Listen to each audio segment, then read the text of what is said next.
សូមក្រាបថ្វាយបង្គំព្រះថេរានុថេរៈគ្រប់ព្រះអង្គសូមគោរពសម្ដេចទ្រង់ឯកឧត្តមលោកជំទាវអស់លោកស្រីអ្នកនាងកញ្ញានិងអ្នកសារព័ត៌មានទាំងអស់ជាទីគោរពនិងជាទីមេត្រីនៅពេលនេះក្រុមអ្នកនាំពាក្យក្រសួងមហាផ្ទៃសូមជូនសេចក្តីសង្ខេបព័ត៌មានស្តីអំពីផលប៉ះពាល់តំបន់និងជនស៊ីវិលកម្ពុជាដោយសារអំពើឈ្លានពានរបស់ភាគីថៃលើដែនអធិបតេយ្យកម្ពុជាគិតពីម៉ោង1រសៀលដល់ម៉ោង6ព្រលប់ថ្ងៃទី25ខែធ្នូឆ្នាំ2025ផ្ដើមចេញពីខេត្តឧត្តរមានជ័យចន្លោះពីម៉ោង1រសៀលរហូតដល់ម៉ោង6ព្រលប់នេះគឺសភាពស្ងប់ស្ងាត់តែស្ថិតនៅក្នុងស្មារតីប្រុងប្រយ័ត្នខ្ពស់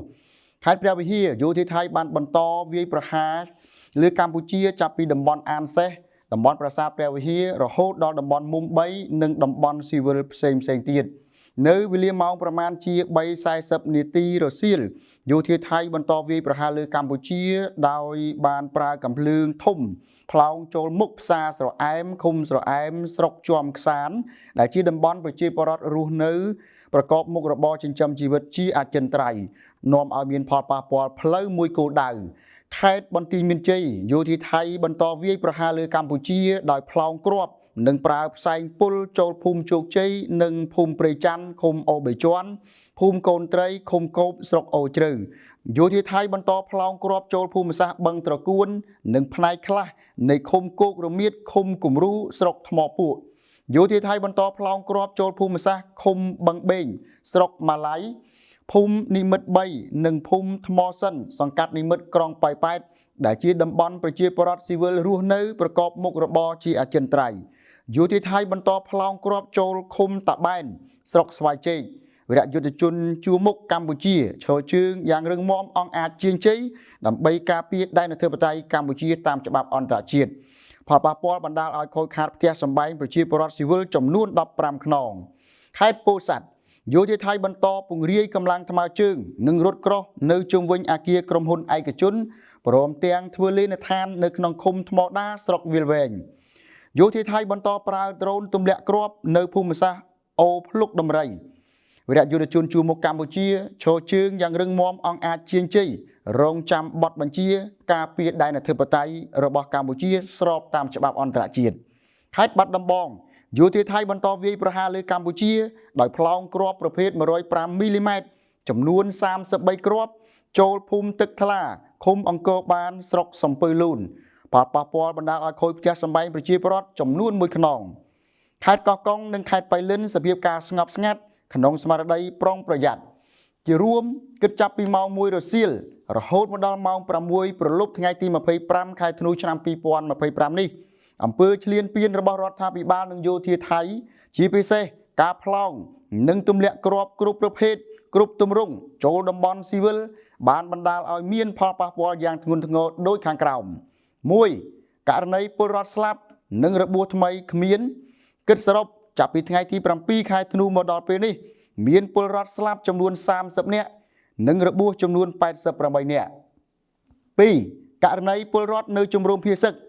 គិតចាប់ពីថ្ងៃទី7ខែធ្នូមកមានជនភាសឹកសរុបចំនួន 644,589 នាក់ក្នុងនោះស្ត្រី 336,302 នាក់និងកុមារចំនួន 20,492 នាក់តួលេខនេះអាចមានការប្រែប្រួលជាបន្តបន្ទាប់ទៀត 3. ករណីបំផ្លិចបំផ្លាញហេដ្ឋារចនាសម្ព័ន្ធរូបវន្តស៊ីវិលថ្មីខូចខាតផ្ទះសម្បែងបងប្អូនប្រជាពលរដ្ឋស៊ីវិលចំនួន15ខ្នងនៅខេត្តបន្ទាយមានជ័យ1ខ្នងនៅខេត្តបាត់ដំបងនិងផ្លូវមួយនៅខេត្តព្រះវិហារគិតសរុបពីថ្ងៃទី7ខែធ្នូមកដល់ពេលនេះការខូចខាតទ្រព្យសម្បត្តិឯកជនរួមមានផ្ទះរបស់បងប្អូនប្រជាពលរដ្ឋស៊ីវិល142ខ្នងអគារឯកជន6អគារស្នាក់នៅឬសន្តាគារ5ស្ថានីយ៍ប្រេងឥន្ធនៈ1រថយន្ត27គ្រឿងម៉ូតូ1គ្រឿងលានទិញដំឡូង1អគារឃ្លាំងទំនិញ1បង្គោលអង់តែនទូរស័ព្ទ2ការខូចខាតទ្រព្យសម្បត្តិសាធារណៈរួមមានសាលារៀន6មណ្ឌលសុខភាព2សំណង់អគារ13វត្តអារាម5សាលាឆទាន1រថយន្ត1គ្រឿងប្រាសាទបុរាណ1ចំនួនស្ពាន5ផ្សារ1និងផ្លូវចំនួន3មកដល់ពេលនេះមានប្រជាពលរដ្ឋកម្ពុជាស្លូតត្រង់ជាងកន្លះលានអ្នកហើយរួមមានស្ត្រីជាង 50% និងកុមារជាង 30% កំពុងរងទុក្ខទោសបន្ទាប់ពីបង្ខំចិត្តភាសឹក កិច្ចពីក្របកំភ្លើងក្របផ្លោងតូចធំនិងការទម្លាក់គ្រាប់ពីយន្តហោះចម្បាំងដែលបំផ្លាញផ្ទះសម្បែងសាលារៀននិងភូមិករបងប្អូនប្រជាពលរដ្ឋជាបន្តបន្ទាប់រួចទៅហើយជាងនេះទៅទៀតការវាយបំផ្លាញរូបសំណាកព្រះនរាយណ៍លើដែនអធិបតេយ្យកម្ពុជាពីសំណាក់យោធាថៃមិនត្រឹមតែបង្កើនការប៉ះទង្គិចផ្លូវចិត្តធ្ងន់ធ្ងរលើប្រជាពលរដ្ឋខ្មែរប៉ុណ្ណោះទេប៉ុន្តែក៏បានធ្វើឲ្យសាធារណមតិអន្តរជាតិជាពិសេសអ្នកមានជំនឿលើសាសនាហិណ្ឌូលើពិភពលោករួមទាំងថ្នាក់ដឹកនាំនិងពលរដ្ឋឥណ្ឌាប្រតិកម្មនិងថ្កោលទោសផងដែរក្រសួងមហាផ្ទៃនៃរាជរដ្ឋាភិបាលកម្ពុជាអំពាវនាវមិត្តបរទេសជាពិសេសអាមេរិកចិនម៉ាឡេស៊ីនិងមិត្តអាស៊ានបន្តសកម្មភាពជ្រោមជ្រែងពន្លត់ភ្លើងសង្គ្រាមជាស្ថាពរនាំមកនូវសន្តិភាពជាអចិន្ត្រៃយ៍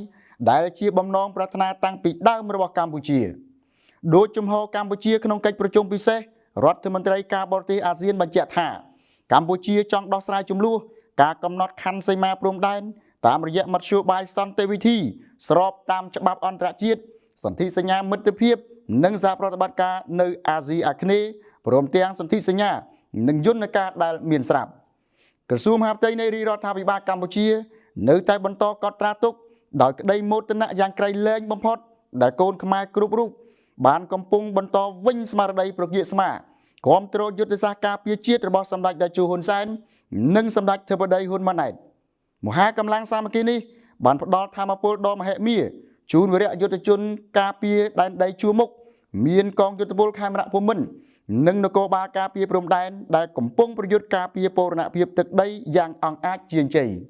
សូមជនរួមជាតិបន្តពង្រឹងស្មារតីព្រលឹងខ្មែរតែមួយនេះឲ្យបានថិតថេរជានិរន្តរ៍តទៅ